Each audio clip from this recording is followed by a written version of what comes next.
और आइए शुरुआत कर रहे हैं इस वक्त की बड़ी खबर के साथ। हम मुख्तार अंसारी की कस्टडी उत्तर प्रदेश पुलिस को मिल गई है। आपको बता दें कि अभी तक मुख्तार अंसारी रोपड़ जेल पंजाब में बंद था। अब उसकी कस्टडी कोर्ट के फैसले के बाद उत्तर प्रदेश पुलिस को मिली है। यूपी पुलिस की एक टीम वहां पर मौजूद थी। डॉक्यूमेंटेशन कागजी कार्रवाई के बाद जब ये प्रक्रिया पूरी हो गई तो अब एम्बुलेंस के जरिए सफर तय करेगा मुख्तार अंसारी यूपी के बांदा जेल तक का। हालांकि पुलिस ने क्या रूट रहेगा इसे लेकर पूरी गोपनीयता बरती है। बेहद संवेदनशील यह मामला अपने आप में सुर्खियों के केंद्र में भी। और मुख्तार अंसारी की पत्नी दरअसल ये शिकायत कर चुकी है, ये आरोप लगा चुकी है कि उनके पति की जान को खतरा है। विकास दुबे के साथ जैसा हुआ था एनकाउंटर जैसी कोई तस्वीर हो सकती है, इसे लेकर शक जताया, शिकायत की। लेकिन इस बीच आपको बता दें कि यूपी पुलिस ने अपनी कस्टडी में मुख्तार अंसारी को ले लिया है। रोपड़ से इस वक्त हमारे साथ सत्येंद्र जैन, अरविंद ओझा जुड़ गए हैं। इसके अलावा शिवेन श्रीवास्तव बांदा जेल के करीब मौजूद हैं। सबसे पहले आइए रुक कर लेते हैं इस वक्त अरविंद ओझा का। अरविंद, क्या तस्वीर वहां से दिखाई दे रही है? कब तक ये काफिला यहां से रवाना होगा?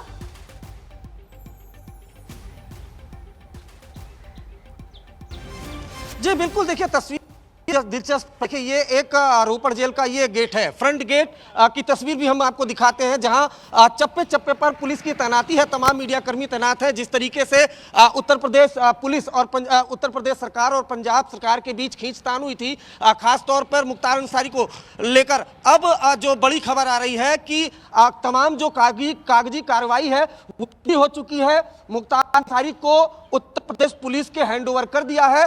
महज और जिसके बाद जो मुख्तार अंसारी को लेकर उत्तर प्रदेश पुलिस जो ये चारदीवारी आप देख पा रही हैं रोपड़ जेल की पंजाब की, इस चारदीवारी से बाहर आएगी। तकरीबन 12 से ज्यादा गाड़ियां जिसमें वज्र वाहन, एम्बुलेंस और तमाम अत्याधुनिक हथियारों से लैस उत्तर प्रदेश पुलिस के जवान हैं, वो निकलेंगे। आपको यह भी बता दूं कि सड़क के जरिए ये पूरा सफर तय किया जाएगा 900 किलोमीटर का, यानी रोपड़ जेल की से बांदा जेल की बात करें, जहां शिवेन श्रीवास्तव हमारे सहयोगी इस वक्त मौजूद है, 900 किलोमीटर का ये सफर है।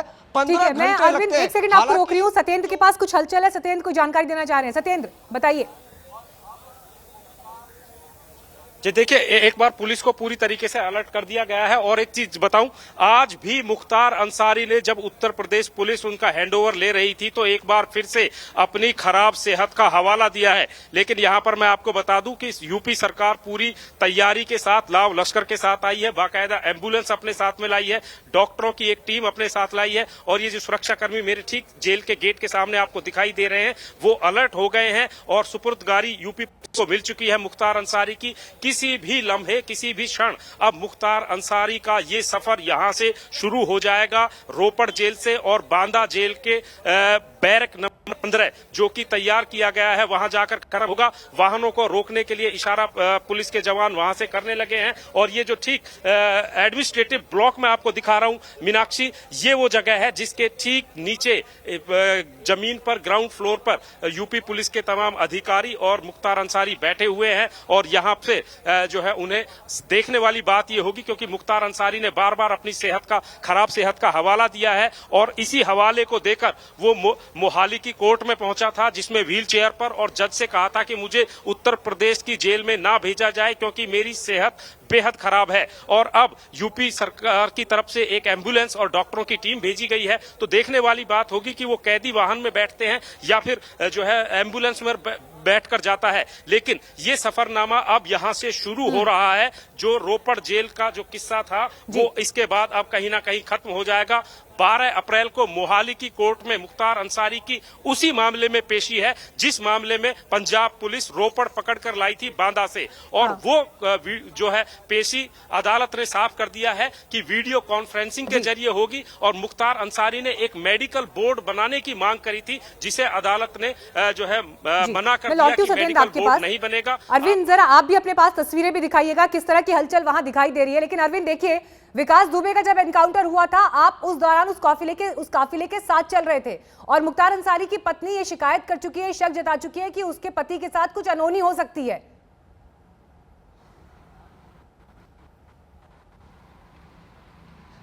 जी बिल्कुल, देखिए सबसे पहले मैं आपको तस्वीर दिखाऊं। आपने जेल की ये तस्वीरें देखी हैं, ये पूरी जो जेल की सड़क है, इस पर पंजाब पुलिस के एक तरफ जेल प्रशासन है, पंजाब पुलिस के जो जवान है वो चहलकदमी करते हुए आपको दिखाई देंगे। और मैं आपको बताऊं, जो ये पूरा रूट है, ये सामने के रूट से गाड़ियां निकलेंगी जेल के अंदर से। अब जरा दूसरे रूट को भी समझने की कोशिश करते हैं, हम अपने दर्शकों को दिखाते हैं और ये बताने की कोशिश करते हैं कि किस तरीके का नजारा है। जरा ये देखिए, ये सामने जो सड़क है ये मेन हाईवे पर निकलती है और बाकायदा वहां पर बैरिकेटिंग कर दी गई है। अमूमन यहां पर नाइट कर्फ्यू होता है 9 बजे के बाद, उस वक्त भी पुलिस नहीं देखती है, नहीं रहती है। लेकिन ये लड़ाई मुख्तार अंसारी को लेकर पंजाब पुलिस और उत्तर प्रदेश पुलिस के बीच इस कदर बढ़ गई थी कि अब पंजाब पुलिस की सुरक्षा व्यवस्था यहां सड़कों पर दिखाई दे रही है। इन सब के बीच जो मुख्तार अंसारी की पत्नी है, उन्होंने खतरे का अंदेशा जताया है।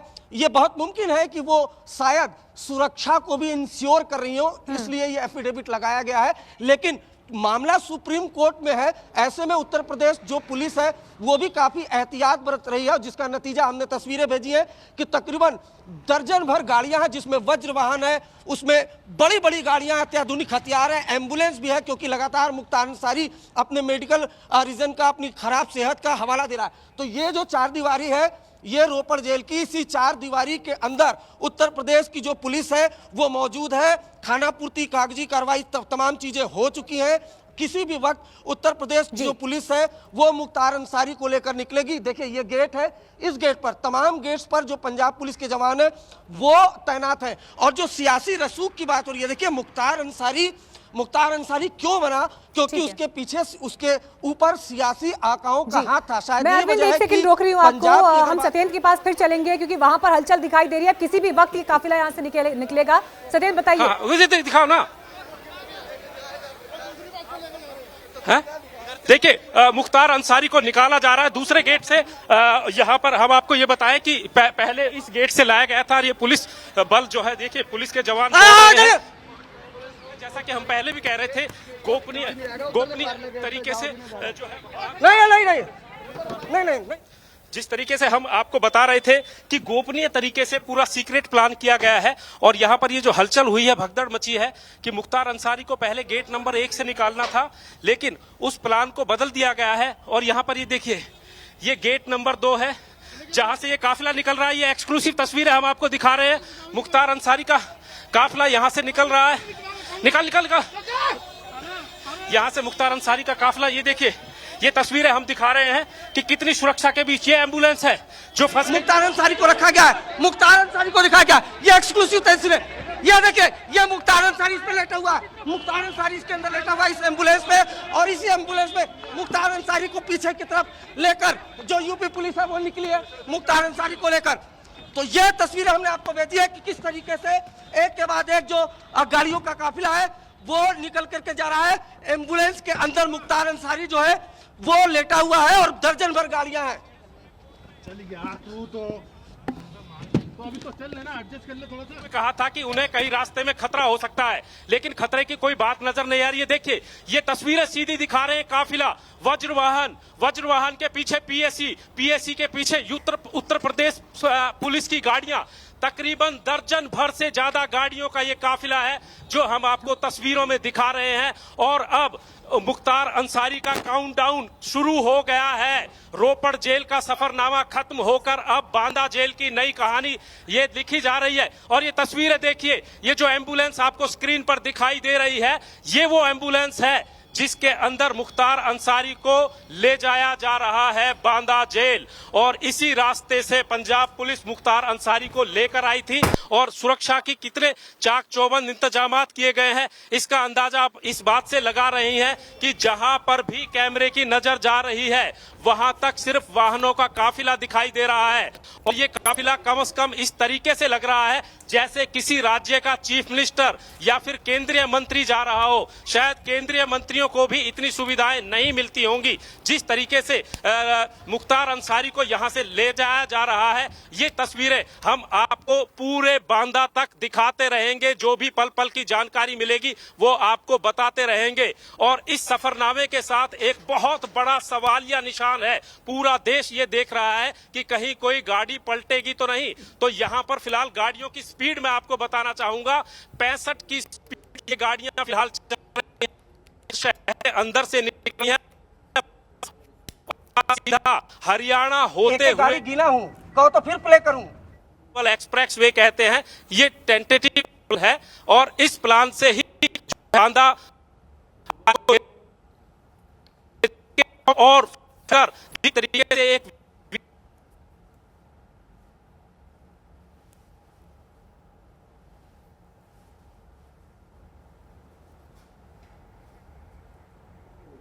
तो तस्वीरें लगातार हमारे दोनों संवाददाता सत्येंद्र चौहान और अरविंद ओझा वहां पर मौजूद हैं और आपको एक्सक्लूसिव तस्वीरें अरविंद के कैमरे से भी दिखाई, सत्येंद्र के कैमरे से भी, कि किस तरह से जब ये काफिला निकला, पहले दूसरा गेट डिसाइडेड था लेकिन फिर उसे बदला गया और एक के बाद एक गाड़ियों का यह काफिला यूपी पुलिस का निकला है। यहां से यूपी पुलिस ने अपनी कस्टडी में मुख्तार अंसारी को लिया है। हालांकि एम्बुलेंस में मुख्तार अंसारी दिखाई दिया है और यही एक्सक्लूसिव तस्वीरें आप इस वक्त आज तक के कैमरे से सीधे रोपड़ जेल से देख रहे हैं। अब ये काफिला आगे बढ़ता हुआ, हालांकि जो रास्ता है, जो रूट है, उसे गोपनीय रखा है। बेहद संवेदनशील ये मामला और जिस तरह की तैयारी है, जो लगातार हमारे संवाददाता बता रहे थे कि कैसे वज्रवाहन से लेकर वहां पर जो पूरी तैयारी यूपी पुलिस की तरफ से की गई है, वो अपने आप में ये दिखाती है कि ये पूरा का पूरा जो एक कदम और प्रक्रिया है ट्रांसफर की, रोपड़ जेल से बांदा जेल शिफ्ट करने की, ये कितनी संवेदनशील है।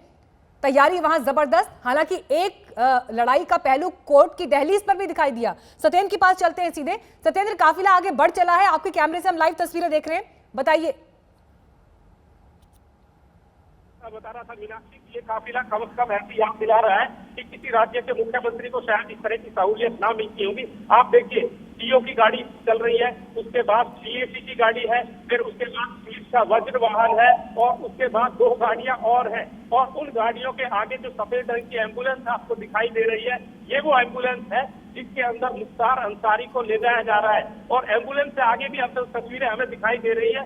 1, 2, 3, 4 गाड़ियां एम्बुलेंस के आगे चल रही हैं, जो बोलेरो गाड़ियां हैं और इनमें उत्तर प्रदेश पुलिस के जो है जवान बैठे हुए हैं। तो यहाँ पर 155 लोगों का, 150 लोगों का जो है ये लाव लश्कर है, जिसमें पीएसी की एक पूरी कंपनी तैनात की गई है। और ये सायरन अगर आपको सुन रहे होंगे तो पूरे रास्ते इसी तरह की व्यवस्था की गई है। हालांकि इस सफरनामे को लेकर बहुत सारी आशंकाएं मुख्तार अंसारी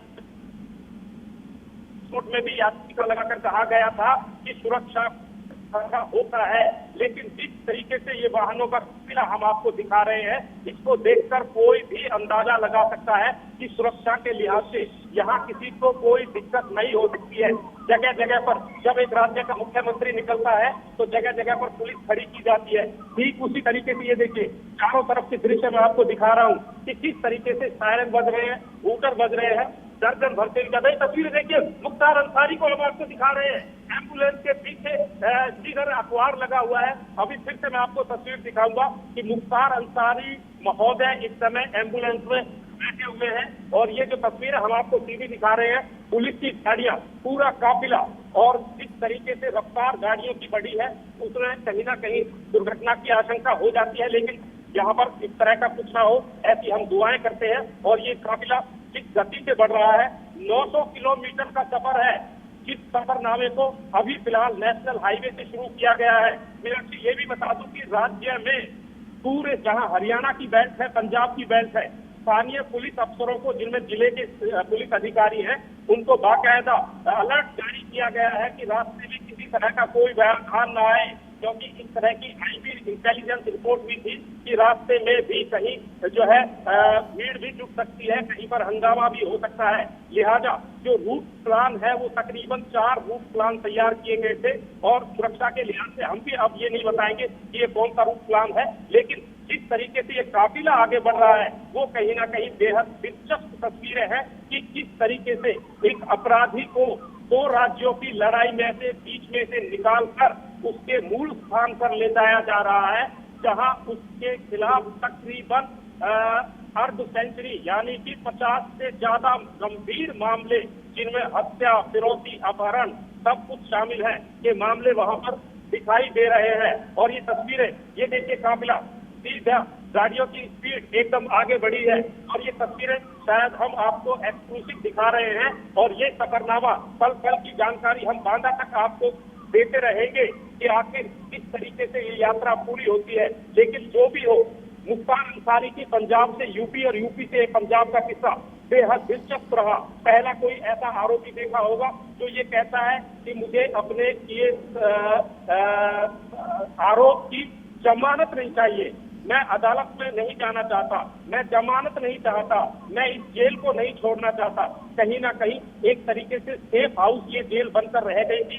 ये देखिए किस तरीके से ये वाहन यहाँ पर लगातार दौड़ रहे हैं और ये काफिला तकरीबन आधा किलोमीटर लंबा हो चला है, जिसमें 1 दर्जन से ज्यादा वाहन शामिल है। और ये हूटर सायरन की आवाज कहीं ना कहीं ऐसा लग रहा है कि राज्य का कोई मुख्यमंत्री या फिर देश का प्रधानमंत्री सड़क मार्ग से गुजर रहा हो। आधे किलोमीटर में हूटर सायरन और हॉर्न ही सुनाई दे रहे हैं। तो कुल मिलाकर मुख्तार अंसारी की जो यात्रा पंजाब में आई थी, जहां पर उसने सपने देखे थे कि सुगम यात्रा रहेगी। ठीक है, मैं लौट रही हूँ आपके पास सत्येंद्र। हमारे साथ अरविंद ओझा भी मौजूद हैं उत्तर प्रदेश के मऊ से। देखिए, बीएसपी विधायक मुख्तार अंसारी के खिलाफ प्रदेश में ही 50 से ज्यादा मामले दर्ज रहे हैं, जबकि उसके गैंग के करीब 95 सदस्यों को यूपी पुलिस ने गिरफ्तार किया है। आय से अधिक संपत्ति का मामला भी है जिस पर कार्रवाई चल रही थी। लेकिन अब देखिए, यूपी और पंजाब के बीच एक लड़ाई कोर्ट में भी चली कस्टडी को लेकर। दोनों ही राज्य चाहते थे कि मुख्तार अंसारी की कस्टडी मिले, लिहाजा यूपी वो कस्टडी हासिल करने में कामयाब रहा कोर्ट के फैसले के बाद। और आज ये प्रक्रिया आप देख रहे हैं। अरविंद, ये बताइए, 900 किलोमीटर का ये सफर है पंजाब से लेकर उत्तर प्रदेश तक दाखिल होने का, बांदा जेल पहुंचने का, कितना वक्त लगेगा? जी देखिए, 15 घंटे से ज्यादा का ये वक्त लगेगा मीनाक्षी। और मैं आपको बताऊं कि 900 किलोमीटर का लगभग ये पूरा सफर है। अगर बात करें रोपड़ जेल से बांदा जेल तक का अगर सफर की बात करें तो 900 किलोमीटर है, 15 घंटे का ये सफर है। जो काफिला है वो लगातार चल रहा है। और दिलचस्प बात ये है कि जो हमारे कैमरे में जो तस्वीरें कैद हुई है, जो एम्बुलेंस है उस एम्बुलेंस के अंदर लेटा हुआ है मुख्तार अंसारी। और दिलचस्प बात यह है कि जो हमारे कैमरे में जो तस्वीरें कैद हुई हैं, जो एम्बुलेंस है उस एम्बुलेंस के अंदर लेटा हुआ है मुख्तार अंसारी। और उसी एम्बुलेंस में जो उत्तर प्रदेश पुलिस के जवान हैं वो भी पूरी तरह से तैयार हैं। और फिलहाल की बात करें तो जो तमाम पुलिस की गाड़ियां हैं, तकरीबन दर्जन भर जो गाड़ियां थी वो आई थी, वो बाकायदा एस्कॉर्ट कर रही है। और मुख्तार अंसारी एम्बुलेंस के अंदर लेटा हुआ है। देखिए, ये एम्बुलेंस ही है जिसको लेकर पूरा विवाद हुआ था, किस तरह से एम्बुलेंस तो उत्तर प्रदेश पुलिस है उसको कस्टडी मिली, अदालत के रुख करना पड़ा, उसके बाद कस्टडी मिली। उसके बाद अब जो घर वापसी है मुख्तार अंसारी की वो हो चुकी है। और बाकायदा अगर तस्वीरें मैं आपको दिखाऊं तो ये देखिए, ये तस्वीरें हैं एक के बाद एक, तकरीबन दर्जन भर जो गाड़ियां हैं वो उत्तर प्रदेश पुलिस की गाड़ियां हैं, एम्बुलेंस है, वज्र वाहन है। और उसी एम्बुलेंस के अंदर आज जहां मैं मौजूद था मीनाक्षी, वहीं से जो तमाम उत्तर प्रदेश पुलिस की गाड़ियां जेल के अंदर से निकली है और उसी एम्बुलेंस में मुख्तार अंसारी लेटा हुआ है।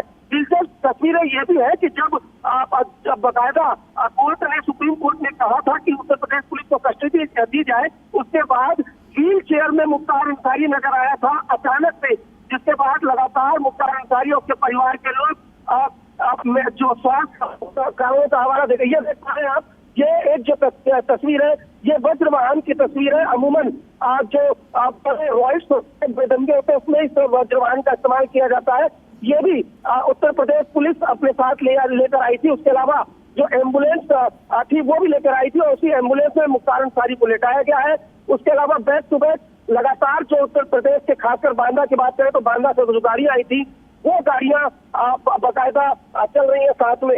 लेकिन ये सफर काफी लंबा है। हालांकि उत्तर प्रदेश पुलिस लगातार ये करी थी कि नाइट और क्या रात में ये सफर हम नहीं करेंगे, कोशिश करेंगे कि दिन में हो। लेकिन कागजी कार्रवाई करते हुए एक तो उत्तर प्रदेश पुलिस रोपड़ में काफी देरी से पहुंची है, उसके बाद जो कागजी कार्रवाई है वो कागजी कार्रवाई में काफी ज्यादा वक्त लग गया। इस वजह से तकरीबन 2 बजे के लगभग जेल से जो उत्तर प्रदेश पुलिस है वो मुख्तार अंसारी को एम्बुलेंस पे लेकर निकली है।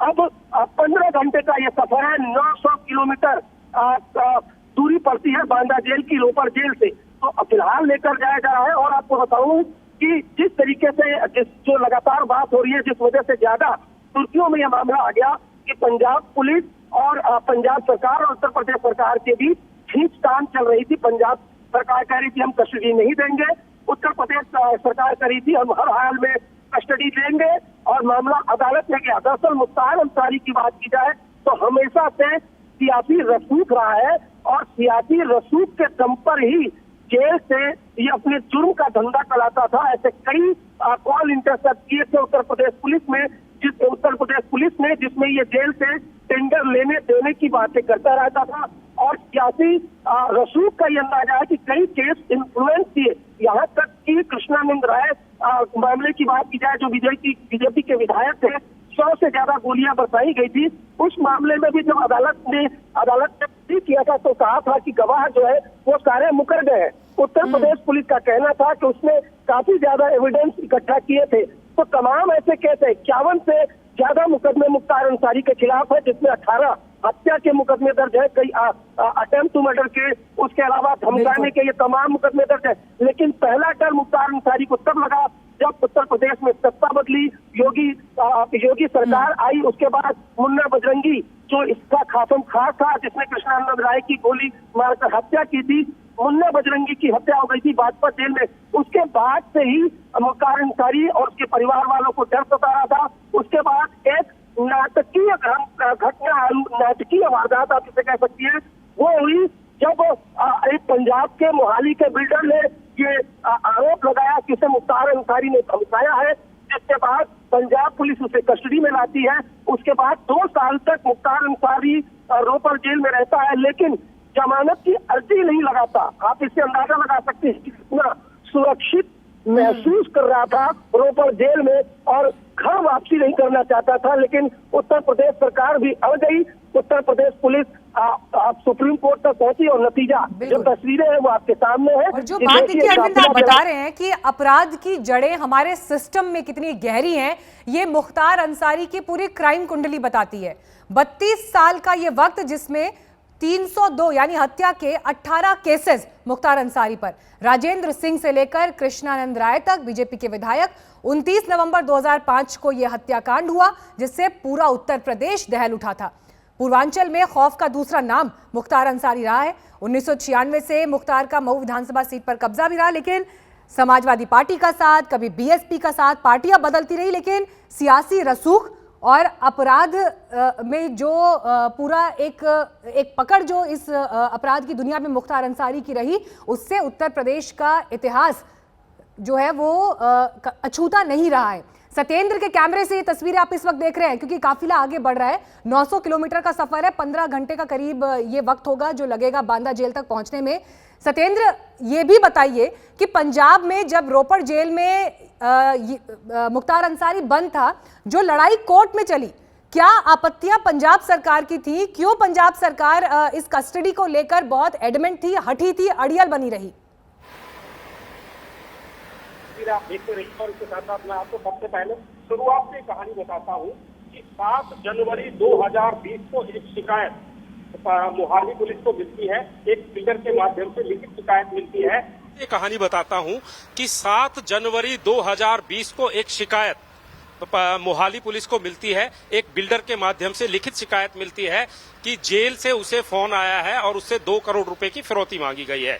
7 जनवरी के तुरंत बाद 22 जनवरी तक, मतलब महज कुछ दिनों में पुलिस इतनी चुस्ती फुर्ती से काम करती है कि आरोपी को जेल से लाकर रोपड़ जेल में बंद कर देती है। और उसके बाद जब अदालती कार्रवाई शुरू होती है तो जो मुख्तार अंसारी है वो कोर्ट में एक बार भी पेश नहीं होता है।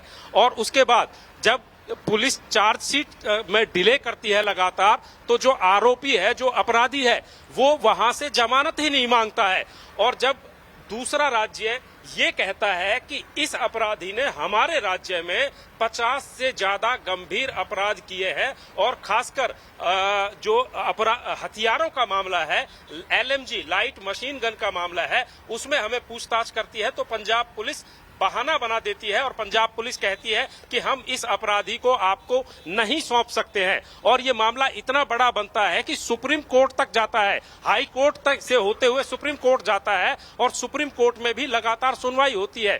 महंगे महंगे वकील खड़े किए जाते हैं, करोड़ों रुपए सरकार इस पर लगाती है। और जब विधानसभा का सेशन होता है तो विपक्ष सवाल लगाकर सरकार से पूछता है कि एक अपराधी के पीछे करोड़ों रुपए खर्च करके सरकार अपनी मंशा जाहिर क्या करना चाहती है। सरकार के पास ऐसे बहुत सारे काम है जहां पर पैसों की सख्त जरूरत है, लेकिन एक अपराधी के ऊपर इतनी बड़ी मेहरबानी क्यों? तो ये मामला कहीं ना कहीं राजनीति से प्रेरित हो जाता है। और कैप्टन अमरिंदर सिंह जो राज्य के मुख्यमंत्री हैं, वो प्रेस कॉन्फ्रेंस करते हैं बाकायदा और कहते हैं कि मुख्तार अंसारी के इस मामले से सरकार का कोई लेना देना नहीं है, ये एक कानूनी प्रक्रिया है। लेकिन जब कानूनी प्रक्रिया इतनी बड़ी हो जाए और देखिए, जब सुप्रीम कोर्ट ये आदेश दे देता है कि आरोपी को उत्तर प्रदेश लाया जाए, बांदा जेल में शिफ्ट किया जाए रोपड़ जेल से, तब जो आरोपी जो एक बार भी इस मामले में अदालत में पेश नहीं होता है, व्हील चेयर पर अपनी व्यक्तिगत पर्सनल निजी एम्बुलेंस में पेश होता है अदालत में, और अदालत में जाकर कहता है कि उसका स्वास्थ्य खराब है और वो उत्तर प्रदेश नहीं जा सकता। जब स्वास्थ्य पर बात नहीं बनती है तो आरोपी का परिवार सुप्रीम कोर्ट में जाता है और सुप्रीम कोर्ट में जाकर कहते हैं कि मुख्तार अंसारी की जान को खतरा हो सकता है। लेकिन ये जो तस्वीरें हम कैमरे पर आपको दिखा रहे हैं, जिसमें दर्जनों गाड़ियां चल रही हैं और सायरन हूटर बज रहे हैं लगातार, जब इतना बड़ा काफिला है तो इसमें किस आदमी को कैसे खतरा हो सकता है? और साथ ही जब खराब स्वास्थ्य का हवाला दिया गया है तो बाकायदा उसके लिए एम्बुलेंस की, डॉक्टरों की टीम की व्यवस्था की जाती है। और ये तस्वीरें जैसा आप देख रही हैं, ये तस्वीरें अपने आप में बोल रही हैं कि सरकार ने मुख्तार अंसारी की इस यात्रा के लिए किस तरह के इंतजाम बनाए हैं। तो कुल मिलाकर जो ये मुख्तार अंसारी का रोपड़ जेल का जो एक तरीके से विपक्ष ने इसे सेफ हाउस कहा था कि अपराधियों के लिए पंजाब सेफ हो गया है। पहले ऐसा होता था कि पंजाब के अपराधी यूपी भाग जाते थे, लेकिन ये पहली बार हो रहा है कि उत्तर प्रदेश से, ये देखिए बाकायदा नाका लगाया हुआ है और इस नाके पे पुलिस को तैनात किया गया है। तो ये कहीं ना कहीं एक वीवीआईपी प्रोटोकॉल, ये देखिए सड़क पर जगह जगह इस तरीके से पुलिस कर्मियों को तैनात किया गया है कि मुख्तार अंसारी के इस सफरनामे में कहीं किसी तरह की कोई दिक्कत ना आए। और जैसा कि मैंने पहले भी बताया था, लॉ एंड ऑर्डर की सिचुएशन, जो वज्र वाहन इस काफिले में शामिल किया गया है मीनाक्षी, वो सिर्फ इसलिए किया गया है कि इंटेलिजेंस इनपुट ये था कि कई जगह ऐसी पड़ती हैं रास्ते में जहां पर कहीं लोग सड़क पर ना आ जाएं, किसी तरह की दंगा या उपद्रव जैसी सिचुएशन ना हो। लिहाजा हर तरीके से हर एंगल को सरकार ने ध्यान में रखते हुए इस यात्रा के पुख्ता इंतजाम किए हैं। और ये तस्वीरें हम आपको सीधी दिखा रहे हैं। और ये मैं आपको बता दूं कि 2 बजे के करीब निकले थे, 26 है, और हम पंजाब बाहर निकलने वाले हैं। इसके बाद हरियाणा राज्य शुरू हो जाएगा और हरियाणा राज्य के तमाम पुलिस अधिकारियों को उत्तर प्रदेश सरकार की तरफ से अलर्ट बाकायदा भेजा गया है कि मुख्तार अंसारी के इस काफिले के लिए जगह बनाई जाए, उन्हें रास्ता दिया जाए, और रास्ते में कोई किसी तरह की अनहोनी घटना घटती है तो उसके निपटने के पुख्ता प्रबंध किए जाएं। तो कुल मिलाकर किसी अपराधी को आपने इससे पहले इस तरीके से इंटरस्टेट में, इंटरनेशनल मसले हो तो वो एक बड़ी बात है। और मीनाक्षी, सबसे बड़ा सवाल यहाँ पर यह खड़ा होता है कि जब इंटरस्टेट में एक राज्य से दूसरे राज्य में अपने देश के अंदर अपराधियों के ऊपर सरकारें इस तरीके से लड़ेंगी तो बहुत सारे ऐसे अपराधी हैं, आतंकी हैं, जिनको दूसरे देशों से हमें प्रत्यार्पण करना है, उनको दूसरे देशों से लाना है। तो इसमें ऐसे में क्या मैसेज जाएगा? तो ये कहीं ना कहीं एक बेहद बड़ा सत्येंद्र, आपके कैमरे की तस्वीरें लगातार लाइव चल रही हैं, तो जैसे ही वहां पर कुछ और हलचल होगी मैं आपके पास फौरन लौटूंगी। उस वक्त स्टूडियो में हमारे साथ सीनियर जर्नलिस्ट विनोद अग्निहोत्री जी भी इस वक्त मौजूद हैं। विनोद जी, देखिए कई आशंकाएं हैं जिसका जिक्र लगातार हमारे संवाददाता भी कर रहे हैं, लेकिन अपराध की जड़ें हमारे सिस्टम में कितनी गहरी हैं, दल बदल जाते हैं, अपराधी जेल में सुरक्षित रहते हैं, कोर्ट नहीं जाना चाहते हैं और सरकारें कोर्ट में लड़ने लगती हैं कस्टडी किसके पास रहे। मुख्तार अंसारी उसका जीता जाता उदाहरण। देखिए, मुख्तार अंसारी के कई किस्से उत्तर प्रदेश वालों को मालूम है। मैं खुद लखनऊ में रहा हूँ और उस समय मैं लखनऊ में था जब बनारस में मुख्तार अंसारी के खिलाफ एक मामला था, आपराधिक मामला था हत्या का। उस वक्त वहाँ बनारस के डीआईजी थे रंजन द्विवेदी, बहुत ही तेज़ तर्रार अधिकारी रहे हैं, अब तो रिटायर हो गए, और बड़े ईमानदार और बहुत दबंग अधिकारी थे। उन्होंने पूरी घेरेबंदी करके मुख्तार अंसारी को गिरफ्तार करने की पूरी तैयारी कर ली थी। और उस वक्त मुझे याद है मुख्तार अंसारी विधायक थे, बहुजन समाज पार्टी से थे, शायद निर्दलीय विधायक थे, लेकिन सरकार उस वक्त बीएसपी की थी। और वो पंचम तल जिसको मुख्यमंत्री का निवास है वहाँ उनको देखा गया, और उसके बाद रातों रात जो है रंजन द्विवेदी का प्रमोशन हो गया और उनको वहाँ से तबादला उनका कर दिया गया प्रमोशन के बहाने, जबकि रंजन द्विवेदी जो है तुरंत वो अरेस्ट करने की पूरी तैयारी थी। तो आप समझ सकते हैं कि किस तरह से उत्तर प्रदेश की राजनीति में मुख्तार अंसारी या मुख्तार अंसारी जैसे और तमाम बाहुबली जो माफिया डॉन माने जाते हैं उनको राजनीतिक संरक्षण मिलता रहा है और अभी भी मिल रहा है कईयों को। जैसे विकास दुबे का ही जब मामला था तो विकास दुबे की एनकाउंटर से पहले ये था कि विकास दुबे को कितना राजनीतिक संरक्षण मिला है। आप याद कीजिए उसका एनकाउंटर हुआ था तो ये बात उठी थी कि कई राजनेताओं की पोल खुल सकती है जो सत्ता दल और विपक्ष में रहे हैं और इसलिए शायद एनकाउंटर हो गया। तो इस तरह की बातें हमेशा उठती रही हैं। तो उत्तर प्रदेश में माफियाओं का जो माफिया और राजनीति का गठजोड़ है ये बहुत पुराना है, इसकी जड़ें बहुत गहरी हैं और पूर्वांचल में तो ये बहुत ज़बरदस्त है। पूर्वांचल में क्या पूरे उत्तर प्रदेश में वैसे एक तरह है, बुंदेलखंड में, पश्चिमी उत्तर प्रदेश में तमाम इस तरह के गिरोह काम करते रहे हैं और वहाँ तो बिल्कुल जैसे अब उत्तर प्रदेश की तमाम माफिया वार्स पे फिल्में बन चुकी हैं।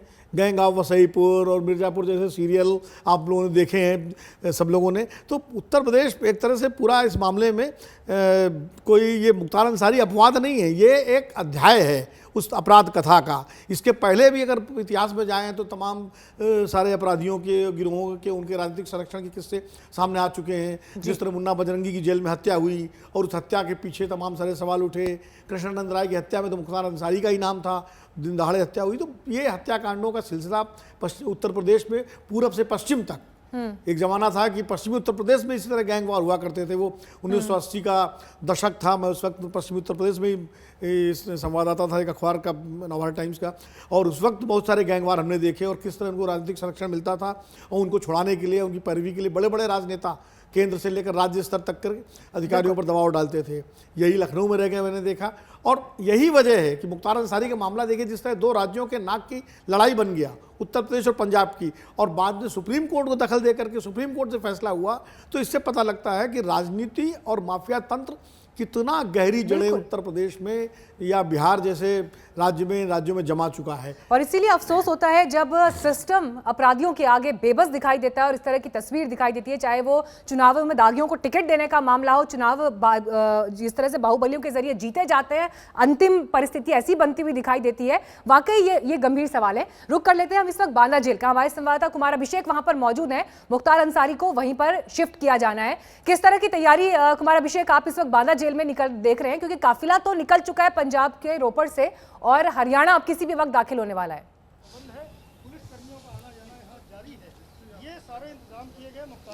मीनाक्षी देखिए, हम ठीक बांदा जेल के बाहर खड़े हैं और जिस तरह की तस्वीरें काफिले की इस वक्त दिखाई दे रही है, ये उत्तर प्रदेश सरकार की एक बड़ी जीत भी दिखाता है कि किस तरीके से आखिरकार मुख्तार अंसारी को उत्तर प्रदेश वापस लाया जा रहा है और इसके लिए कितनी लंबी लड़ाई लड़ी गई। पहले हम आपको दिखा दें इस जेल की स्थिति।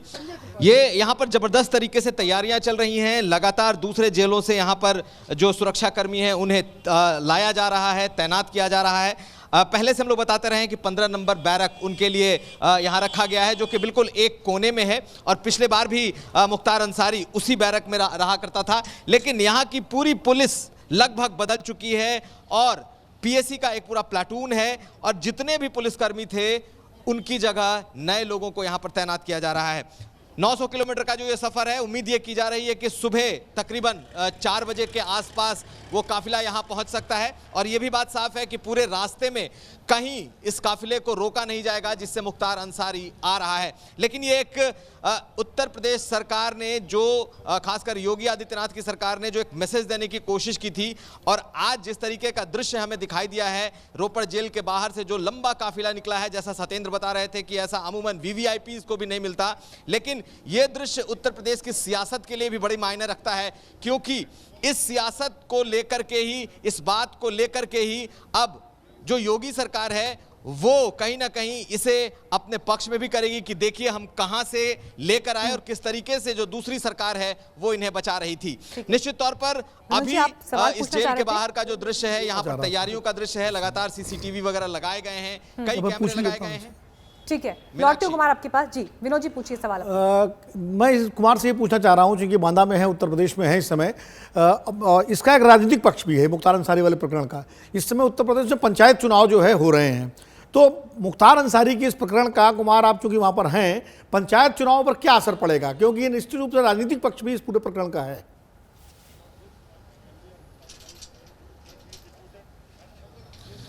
देखिए, योगी सरकार जिस चीज़ के लिए जानी जाती है, और ख़ास करके इस वक्त जो उन्होंने अपराधियों और माफियाओं के खिलाफ एक अभियान चला रखा है, और जब से योगी आदित्यनाथ की सरकार आई है वो लगातार एनकाउंटर जैसे शब्दों पर भी वो कभी झुके नहीं हैं और लगातार मुखर होकर के बोलते रहे हैं। और जिस तरीके से पिछली घटनाएं घटी हैं उसके बाद से लोगों में ये मैसेज साफ साफ जा चुका है कि ये सरकार अपराधियों को लेकर, माफियाओं को लेकर के बिल्कुल ही सॉफ्ट नहीं है। ये मैसेज उन्होंने साफ दे दिया है। अभी पंचायत चुनाव होने हैं और कहीं ना कहीं इसका इम्पैक्ट जरूर दिखाई देगा पंचायत चुनाव में। जिस तरीके से हम बात करते हैं कि किसान आंदोलन का असर किसी इलाके में दिखेगा, तो मुख्तार अंसारी का जो प्रभाव का क्षेत्र है पूर्वी यूपी और पूर्वी उत्तर प्रदेश, लेकिन खास करके पूरे उत्तर प्रदेश में जो इसका व्यापक असर ये गया है कि ये सरकार हर कीमत पर मुख्तार अंसारी को वापस ला रही है, और उसके जो दृश्य इस वक्त दिखाए जा रहे हैं ये निश्चित तौर पर चुनाव पंचायत पर भी असर डालेंगे, लेकिन उससे भी बड़ा असर ले लेते हैं। मैं लौटी हूं आपके पास। सत्येंद्र बताइए, काफिला कहां तक पहुंचा? आप कह रहे थे कुछ देर में हरियाणा दाखिल होने वाला है। हाँ मीनाक्षी, देखिए सबसे पहले मैं तकरीबन हम 35 किलोमीटर का सफर पूरा कर चुके हैं और इस समय हम चंडीगढ़ से लगते हुए पंजाब मोहाली में है, और मोहाली क्रॉस करते ही हम राष्ट्रीय राजमार्ग जो कि अंबाला से दिल्ली जाता है उस पर चढ़ जाएंगे। और ये काफिला, तस्वीरें आप देख सकते हैं कि काफिला कहीं ना कहीं तकरीबन, जब मैं आपको आखिरी बार अपडेट दे रहा था तो बता रहा था कि आधा किलोमीटर लंबा ये काफिला है, लेकिन अब ये काफिला कहीं ना कहीं 1 किलोमीटर से ज्यादा लंबा बन गया है। और सबसे बड़ी जो अहम बात मैं आपको बता दूं मीनाक्षी, कि इस काफिले के अंदर प्राइवेट व्हीकल बहुत ज्यादा है, यानी कि मुख्तार अंसारी के जो चाहने वाले हैं वो लोग भी तकरीबन 7 से 8 गाड़ियां ऐसी चल रही हैं जिनके अंदर बाहरी लोग हैं। तो मुख्तार अंसारी ने अपने लोगों को भी यहाँ पर अपने साथ शामिल किया हुआ है कि वो इस काफिले के साथ साथ चले, क्योंकि परिवार ने पहले ही आशंका जताई है सुप्रीम कोर्ट में कि कोई अनहोनी हो सकती है। बाकायदा सीधे सीधे उन्होंने कहा है कि एनकाउंटर कर सकती है, लेकिन एनकाउंटर के हालात यहाँ पर नहीं लग रहे हैं। और ये देखिए, जहाँ जहाँ ये मैं मोहाली शहर से अभी गुजर रहा हूँ और यहाँ पर ट्रैफिक की व्यवस्था देखिए। हालांकि पूरे रास्ते जिस तरीके से एक वीआईपी का प्रोटोकॉल होता है, रूट लगता है, ये ट्रैफिक के पुलिसकर्मी आप देख सकते हैं पूरे रास्ते में इस तरीके से पुलिस के जवानों को तैनात किया गया है। हर शहर में, हर कस्बे में 35 से 40 किलोमीटर का सफर हमने अभी तक तय किया है और लगभग 7 से 8 किलोमीटर में हम राष्ट्रीय राजमार्ग पे हो जाएंगे और हरियाणा की सीमा में बहुत जल्द घुस जाएंगे। तो कुल मिलाकर इस तरह की व्यवस्था की गई है, क्योंकि इस तरह के बहुत सारे इनपुट भी सरकार को लगातार मिल रहे थे कि रास्ते में कहीं कोई सत्येंद्र एक बात बताइएगा, और यही जी सत्येंद्र एक बात बताइएगा, क्योंकि हमारे संवाददाता हिमांशु मिश्रा ने मुख्तार अंसारी के बड़े भाई अफजाल अंसारी से भी बात की और उनका ये कहना था कि हमें मुख्तार अंसारी की क्या स्थिति है इसके बारे में जानकारी नहीं है। हमने कई सालों के बाद तस्वीर देखी जिसमें मुख्तार अंसारी एम्बुलेंस में बैठा दिखाई दे रहा है, बहुत कमजोर हालत में दिखाई दे रहा है, तो उनके साथ क्या हुआ है जेल के भीतर हमें नहीं मालूम। इस तरह का दावा अगर परिवार कर रहा है, और आप तो क्योंकि इस पूरे मामले की कवरेज लगातार करते रहे हैं, मैं चाहूंगी इस पर आप थोड़ा सा रोशनी डालें इस मामले पर।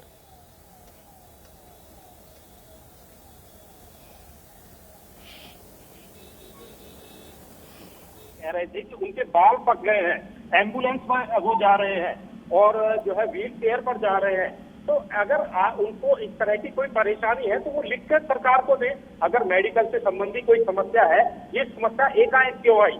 जब सुप्रीम कोर्ट ने ये आदेश दे दिया कि 8 तारीख तक आप इनको बांदा जेल में भेजिए, तो आपको एकाएक याद आ गया कि आपका स्वास्थ्य ठीक नहीं है। इससे पहले आपने एक बार भी अदालत में आप पेश नहीं हुए, आपने अपना पक्ष नहीं रखा, आपने जमानत की अर्जी नहीं लगाई, और जब सुप्रीम कोर्ट ने आपके खिलाफ ये फैसला दे दिया कि आपको बांदा जेल में जाना ही पड़ेगा, तब आप एकाएक अपनी एम्बुलेंस में बैठते हैं। हालांकि उनके भाई ये भी कह रहे थे कि वो एम्बुलेंस लेकर गया। आप ये बताइए, क्या भारत के इतिहास में किसी कैदी को इतना हक दिया गया है कि वो जिस भी जेल में जाए अपनी खुद की एम्बुलेंस रखे? और उस एम्बुलेंस के भी कागजात पूरे फर्जी हैं। मऊ के जिस हॉस्पिटल के, बाराबंकी के जिस हॉस्पिटल चेन की बात की जा रही है, वो हॉस्पिटल दरअसल वहां पर है ही नहीं।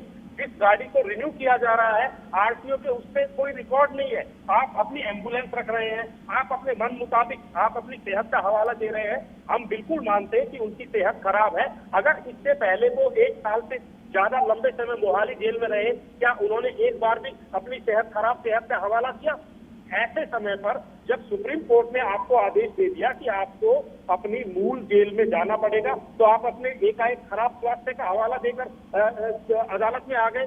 और जब अदालत ने आपके सेहत की याचिका को भी खारिज कर दिया, मेडिकल बोर्ड गठन करने की जो बात कही थी उसको खारिज कर दिया, तो आपने पलटी मारी। आप कहते हैं कि हमें सुरक्षा के लिहाज से यूपी ना भेजा जाए। आपने बहुत सारे एग्जाम्पल भी दे दिए, उदाहरण भी दे दिए। तो सवाल यहाँ पर मीनाक्षी ये खड़ा नहीं होता कि कानून में एक कैदी को, एक आरोपी को, एक अपराधी को बहुत सारे अधिकार मिले हैं और उन अधिकारों की पालना भी हो रही है, लेकिन ये अधिकार आप अपने मन मुताबिक तय नहीं कर सकते। कानून ने कुछ नियम बनाए हैं, उन नियमों को पालना हर किसी को करनी होगी। आप किसी कैदी अपनी चॉइस की जेल नहीं चूज कर सकता। कोई कैदी अपने पसंद का खाना नहीं वहां पर मांग सकता कि मुझे फला होटल से ला कर दिया जाए। कोई कैदी अपनी निजी एम्बुलेंस नहीं रख सकता। कोई कैदी अपने मन मुताबिक माहौल नहीं बना सकता। तो ये वो बातें हैं जो कहीं ना कहीं इस पूरे मामले में एक सवाल या निशान लगकर सामने आ रहे थे। और दूसरी बात, इससे पहले क्या कोई उदाहरण पंजाब सरकार ने ऐसा दिया है जिसमें एक कैदी के लिए सरकार ने इतनी बड़ी पैरवी की हो? और पंजाब में कितना बड़ा गंभीर मामला था, सिर्फ एक रंगदारी का मामला था, और उस मामले में भी चार्जशीट पर भी सवाल खड़े होते हैं। आप जमानत नहीं लेते। और ये देखिए, पंजाब पुलिस की, जो मैं आपको बता रहा था, पंजाब पुलिस की गाड़ी ने यहाँ तक एस्कॉर्ट किया है, और यहाँ से क्योंकि दूसरा जिला शुरू होने वाला है, तो दूसरे राज्य की जो है दूसरे जिले की एम्बुलेंस लगी है कि पुलिस कर्मी पूरे रूट पर तैनात किए गए हैं। क्योंकि इंटेलिजेंस इनपुट इस तरह का भी मिल रहा था कि जब मुख्तार अंसारी को यहाँ से ले जाया जाएगा, क्योंकि वो एक राजनीतिक दल से जुड़े रहे हैं, राजनीति में उनका नाम है, अपराध की दुनिया में नाम है, तो कहीं कोई अनहोनी हो सकती है। और ये जो ठीक मेरे सामने वाहन चल रहा है, इस वाहन को वज्र वाहन कहते हैं। ये तस्वीरें मैं आपको दिखा रहा हूँ।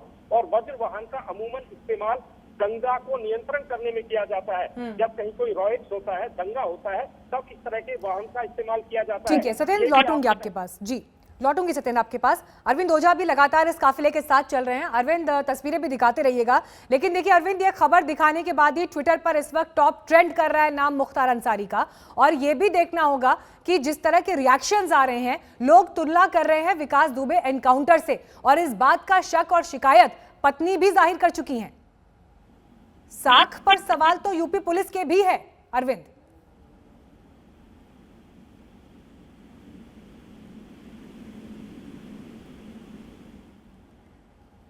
चलिए अरविंद से हम फिर संपर्क करेंगे, पर यही सवाल सत्येंद्र मैं आपके पास लेकर आ रही हूं। मीनाक्षी, आपने बिल्कुल सही कहा कि यूपी पुलिस की साख पर सवाल है। बहुत सारे मीम्स बने हैं, और जैसा आपने बताया सोशल मीडिया पर ये मुख्तार अंसारी का नाम लगातार ट्रेंड कर रहा है, और बहुत सारे लोग आपस में एक दूसरे से शर्त लगा रहे हैं सोशल मीडिया पर। कोई कह रहा है कि गाड़ी पलट सकती है, कोई कह रहा है कि मुठभेड़ हो सकती है, कोई कह रहा है कि जो है दुर्घटना हो सकती है। लेकिन अभी तक हम 40 किलोमीटर का सफर तय कर चुके हैं, और इस 40 किलोमीटर के सफर में अभी तक कोई ऐसी बात देखने को नहीं मिली है। और जो लोग लगातार आज तक देख रहे हैं, तो उनको भी हम आपको बता दें कि पल पल की जानकारी और पल पल की तस्वीरें बिना किसी बाधा के और बिना किसी तरीके से रोके टुके हम उनको लगातार दिखा रहे हैं। और ये वज्र वाहन की तस्वीरें हैं जो उस काफिले के साथ जुड़ा हुआ है। और मैंने जैसा पहले भी बार बार बताया मीनाक्षी, 1 दर्जन से ज्यादा गाड़ियां हैं, यानी कि 12 से ज्यादा गाड़ियां हैं, जिसमें एक एक गाड़ी में 6 पुलिस के जवान आधुनिक हथियारों के साथ बैठे हुए हैं। और इन हथियारों के अलावा वज्र वाहन से लेकर एम्बुलेंस, हर तरह की सुविधा यहाँ पर है।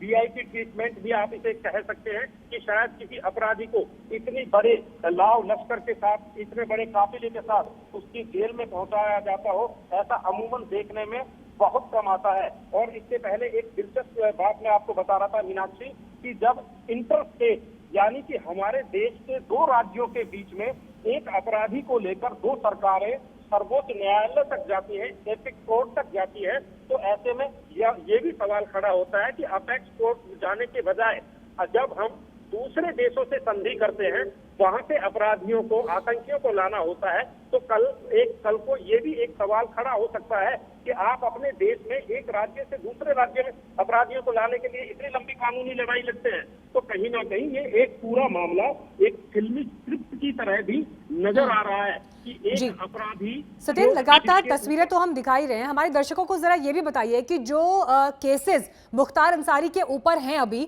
कोर्ट में, उनका क्या स्टेटस है? देखिए, इससे पहले जो अभी इसी पिछले सप्ताह मुख्तार अंसारी की मोहाली के कोर्ट में पेशी थी, और इस केस में ये पहली पेशी थी, ये भी मैं बार बार आपको बता रहा हूँ। इससे पहले मुख्तार अंसारी महोदय किसी भी केस में मोहाली की कोर्ट में पेश नहीं हुए। पहली बार मोहाली अदालत में जाते हैं, व्हील चेयर पर बैठकर जाते हैं, तकरीबन 25 से 30 हथियारबंद सुरक्षा कर्मी उनको लेकर जाते हैं, अपनी खुद की एम्बुलेंस में बैठकर जाते हैं, और जाते ही मुख्तार अंसारी मांग करते हैं अदालत से कि एक मेडिकल बोर्ड का गठन किया जाए जो उनके स्वास्थ्य की जांच करे, और स्वास्थ्य के आधार पर उनको यहाँ से प्रत्यर्पण ना किया जाए, यानी कि मोहाली की जेल से, रोपड़ की जेल से उन्हें उत्तर प्रदेश ना भेजा जाए, ऐसी वो मांग करते हैं।